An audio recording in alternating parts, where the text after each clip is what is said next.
Ah. Ouais, des fois, je me repose un peu, je fais une petite sieste dans la caisse, tu vois? Moi, j'aime bien cette caisse parce que, tu vois, c'est du beau bois.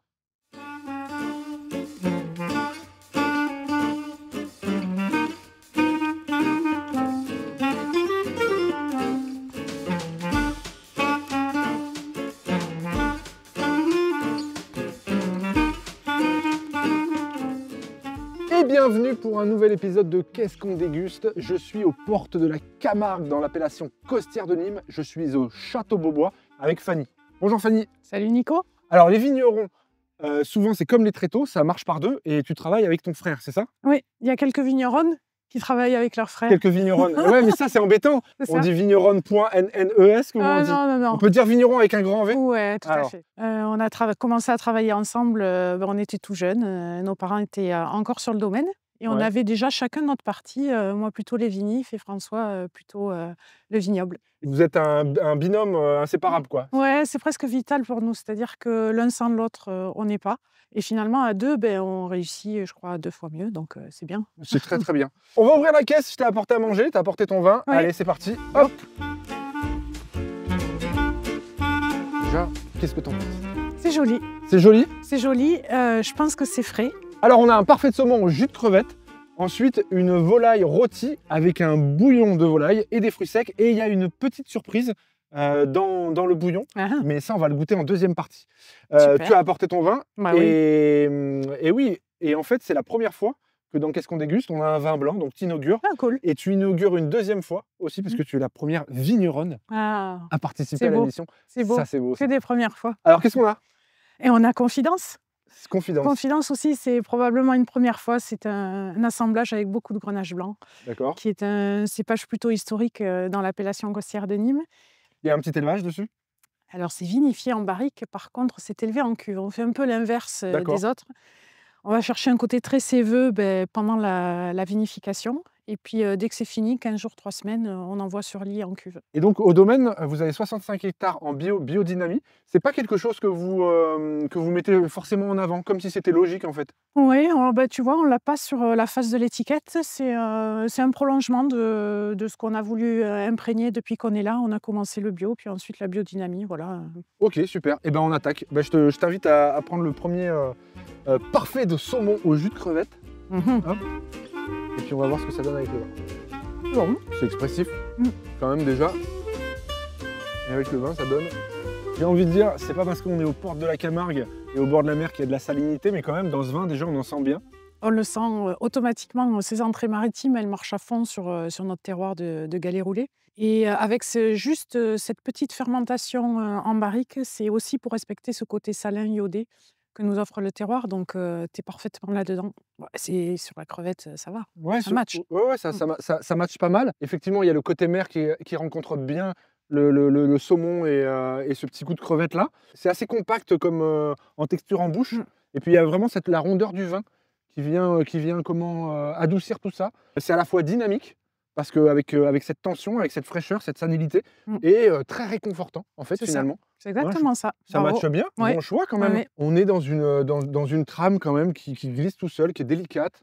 Il y a beaucoup d'élégance en Ouais. fait, je trouve, Ouais. dans ce vin-là. Ah ben, l'élégance, c'est un peu une marque de fabrique chez nous. Alors l'élégance, c'est vrai que Mm. c'est un mot un peu valise, parce qu'un jour il y a un vigneron, il m'a dit l'élégance c'est comme dire à une fille qu'elle a de beaux genoux, ça sert à rien.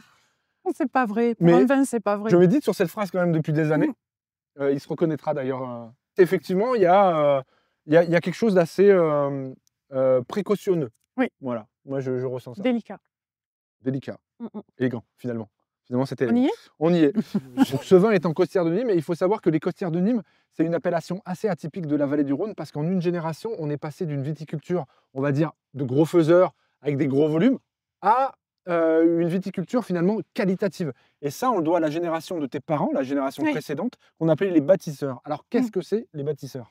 C'est hyper bien nommé, c'est-à-dire qu'ils ont réinvesti dans la cave, dans les bâtiments.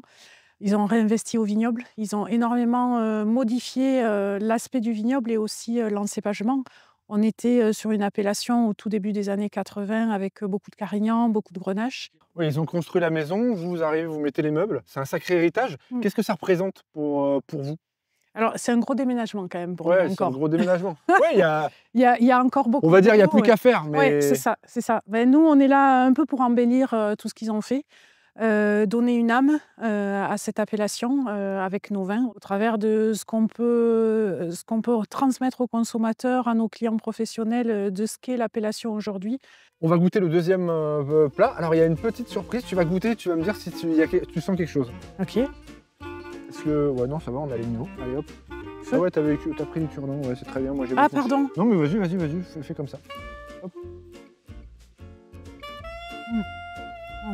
Je mélange.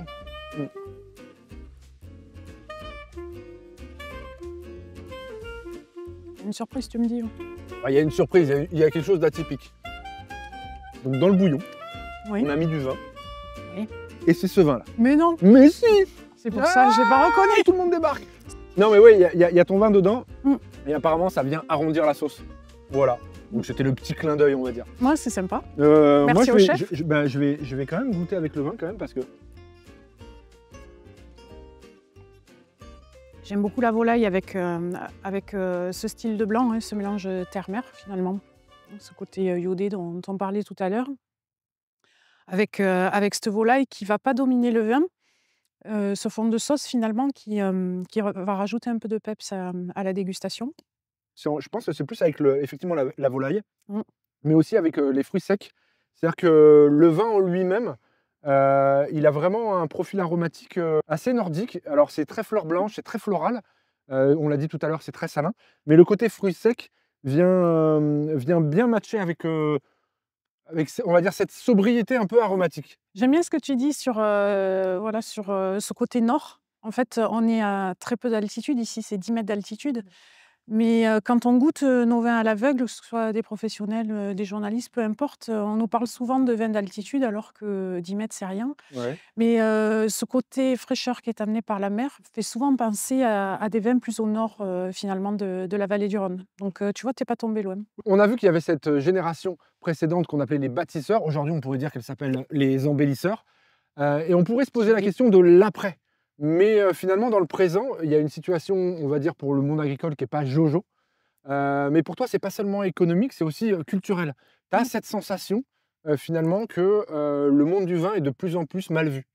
Oui, on a cette sensation, ce côté culturel est un peu en train de se dégrader. Tu as l'impression qu'il y a un regard hostile par rapport à ça? Ça se traduit comment, par exemple, pour toi, concrètement, Un petit peu, oui. sur ce sentiment que tu partages avec d'autres vignerons? Oui, on en parle souvent. Il y a un côté très hygiéniste en ce moment qui nous dérange un peu. D'accord? On n'a pas le droit d'émettre une affiche avec des gens qui s'amusent, qui dégustent un vin et qui partagent ça dans la joie avec des sourires. Mais c'est l'essence de notre métier. Ouais. Donc c'est un peu comme la vigne. Enfin, on compare souvent la vigne chez nous à l'être humain. On a nos bébés qui sont nos plantiers, on a nos vieilles vignes qui sont nos aïeuls, etc. Et ces racines qui plongent profondément dans le sol, c'est un peu la culture qu'on va chercher, qu'on va essayer de transmettre. Voilà, c'est ça l'essence de notre métier. Et donc on se sent effectivement un petit peu attaqué. Oui. Le challenge, c'est d'arriver finalement à un équilibre pour vous entre garder le meilleur, apporter votre patte et continuer à transmettre. Oui. Si on veut rester optimiste, ça fait quand même 4000 ans qu'on fait du vin. La culture de la vigne, elle est millénaire, elle est toute culture, toute religion. Et voilà, ça ne va pas s'arrêter demain comme ça. Et à la fin, c'est le vin qui gagne, car c'est un monde à lui tout seul. Un monde qui plonge ses racines, certes sous nos pieds, mais aussi dans chaque génération qui a su sublimer cet héritage et cette culture. François et Fanny vont puiser dans leur passé pour se tourner vers plus d'authenticité, dans des vins qui sont délicats et qui vont à l'essentiel. Personnellement, je leur souhaite, et je souhaite à tous les domaines qui adoptent cette philosophie, que ça continue encore 4000 ans. Tenez bon et bonne année. Fanny. Chin. Chin, merci pour ton accueil. Au 4000. Hein, je reviendrai te voir dans 4000 ans. Ouais, Je suis super. sûr que tu seras aussi élégante. Aussi fraîche. Aussi élégante.